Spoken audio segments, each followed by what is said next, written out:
Насип Асматович, сиздин баяндамаңызда уктук 2025 жылдын 1 апрелине караганда жаратылыш газга болгон калктын карызы 901 миллион тегерегинде болуп атат. Ошол карыз былтыркыга салыштырмалуу кандай негизде өстүбү же азайдыбы? Маалымат барбы салыштырмалуу түрдө? Өткөн жыл менен мониторинг кылдыңар да? Өткөн жыл менен дагы быйылкы жыл менен дагы мониторинг кылганбыз. Эгер былтыркыга салыштырмалуу карай турган болсок, газ боюнча именно калк категориясы боюнча бир аз өсүш бар экен. Газпром Кыргызстан маалымат берди, мунун көпчүлүк дээрлиги акыркы ай боюнча текущий задолженностьта. Ал эми жыл башына салыштыра турган болсок, биринчиде биздеги данный болсун маалымат 1 майга экен.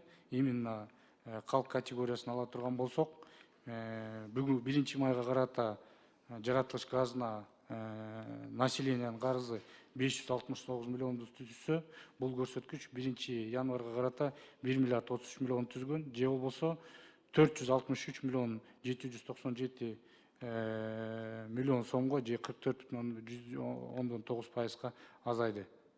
Жаратылыш газы боюнча биздеги маалыматтар боюнча бардык категориядагы потребителдик керектөөчүлөрдүн карызы төмөндөшү байкалууда, жалпысынан 45%га. Рахмат. Азыр коллегалар дагы айтып кетти. Негизинен акыркы күндөрдө, же болбосо акыркы айларда десек дагы болот, мамлекеттибиз тарабынан мүмкүнчүлүгү чектелген жарандарга же болбосо майыптыгы бар жарандарга ар түрдүү мындай жеңилдиктер каралып атат да. Бизге дагы мындай мыйзам түрүндө дагы келип атат. Жаңы мыйзамдар өзгөртүүлөр келип атат. Ошого утурлай эле сиздердин министрлик тарабынан кандай жеңилдиктер каралган? Биздин министрлик тарабынан өзүңүз билгендей, орто менен түп тарифтик саясаттын алкагында жанагы үй бүлө көмөк пособиясын алуучулар категориядагы калкка 50 тыйындан электр энергиясын берүү каралган. Анын айырмасын улуттук электр тармактары ишканасы өзү компенсировать этет. Бизге ал категория, имеется в виду жалпы канча керектөөчү санын министерство труда списогун берет, ошонун негизинде биз аларга жана жеңилдетилген тариф менен начисление кылабыз. Рахмат. Насип Асматович, мындай да, сиздер ар бир районго же болбосо областка өзүнчө мындай алдын ала мониторинг жүргүзүп, лимит бересиздер да, лимит коюп атасыздар. Ошол лимиттердин ишмердүүлүгү кандай болуп атат? Туура айтасыз, лимиттер бүгүнкү күндө 700 киловатт чектөө коюлган. Ал эми жанагы высокогорьяга лимиттер жок, дагы бир жеңилдиктердин бири ушул болуп эсептелет. Бул баягы биз 2025-30 жылдарга тарифтик саясатын иштеп чыгып атканда кошуна мамлекеттери жана эсенгик мамлекеттеринин эмесин тажрыйбасын иликтеп көрдүк. Ал жерде көбүнчөсүн бул чектөөлөр 150-220 киловаттан анан 5 киловатт 350 киловаттка чейин эң эле чоң жогорку көрсөткүч бул бизде Кыргызстанда экен. Даже айрым бир эмелерге келген инвесторлорго өзүбүздүн тарифтер боюнча маалымат бергенде 700 киловаттка чейин чектөө бересиңер деген, коюп бересиңер деген мындай таң калыштар бар. Биз ошол кыскасын айтканда 700 киловаттык чектөө бар, высокогорьяга чектөө жок. Рахмат. Сиздер мисалы ошол лимитти коердо ар бир районго калктын санынын өсүшү боюнча же болбосо ар бир райондогу өндүрүштөрдүн көбөйүп атканы боюнча азыркы күндө Кудайга шүгүр Кыргызстан боюнча канчалаган өндүрүштөр чыгып атат, канчалаган жаңылануулар болуп атат. Ал деген сөз албетте ал лимиттен ашып түшө турганы белгилүү болуп атат.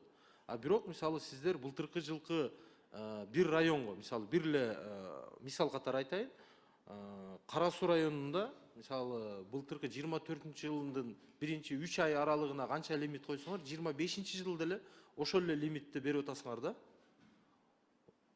Ошого мен айтайын дегеним, бир жыл аралыгында биринчи кезекте канча калктын саны өсүп атат, канча өндүрүш түшүп атат, ошолор боюнча дагы бир мониторинг кылсаңыздар болобу? Сиз жанагы жалпы райондорго жана облустарга коюлган лимит боюнча айтып атасыз. Ооба, биз баягы өкмөттүн токтому бар го, кышка даярдык боюнча ошол жерге ошол лимиттерди бекитебиз. Лимиттерди бекитип атканда, бул эми лимиттердин коюунун бир себеби бүгүнкү күндө ошол энергетика электр энергиянын тартыштыгына байланыштуу ошондой эле электр энергияны үнөмдөө багытында лимиттерди коюп келебиз. Айрым бир облустар боюнча эгер мындай конкреттүү түрдө обоснование болгон учурда биз быйылкы жылы кээ бир облустарга көбөйтүп бердик да. Ошону дагы бир дыккат карап койсоңуздар, себеби практика өзү көргөзүп атат да. Бирок сиздер лимит коюп атасыңар, бирок колдонуу баары бир көбөйүп атат. Ошонун негизинде бир ортолукту карап берсеңиздер деген максат да. Макул. Андан кийинки мен акыркы суроом Кара Суу жылуулук муниципалдык ишканасы боюнча маалыматыңыздар барбы жокпу? Бүгүнкү күндө жалпы өндүрүлгөн жылуулукка карата 3 миллион сомдон ашык карыз бар да. Бул карызды өндүрүү боюнча ким иш алып барып атат азыр? Бүгүнкү күндө мэрия өзү алып барабы же кайсы бир деңгээлде түшүндүрүү иштерин Билим берүү министрлиги дагы жүргүзөбү? Или сиздерден дагы кандайдыр бир субсидия же болбосо жеңилдиктер болобу? Биз тарабынан билесиздер, былтыркы чечимдерге ылайык жалпы республика боюнча жылуулук камсыздоо ишканалары муниципалитеттерге, жергиликтүү бийликтерге өткөзүп берилген. Былтыркыга салыштырып, быйылкы жылда ала турган болсок, ар бир жылуулук ишканалары боюнча өкмөттүн тескемеси чыккан жана субсидия бөлүп берүү боюнча. Бул субсидия бүгүнкү күндөгү тариф менен реалдуу себестоимосттун ортосунда келип чыккан сумманы мамлекет каржылап берет. Жалпы мурунку Кыргыз жылуулук ишканасын ала турган болсок, жалпы сумма 2,5 миллиард сомго өкмөттүн 7 облус боюнча чечимдери чыккан. Ал эми карыздарды, керектөөчүлөрдүн карыздарын өндүрүү функциясы бул жергиликтүү бийликтин жана ошол ишкананын директорунун жоопкерчилиги болуп эсептелет. Эл менен, калк менен, керектөөчүлөр менен ошолор иш алып барыш керек. Рахмат. Рахмат. Анда кийинки сөз Кудусбек Кожоалиев.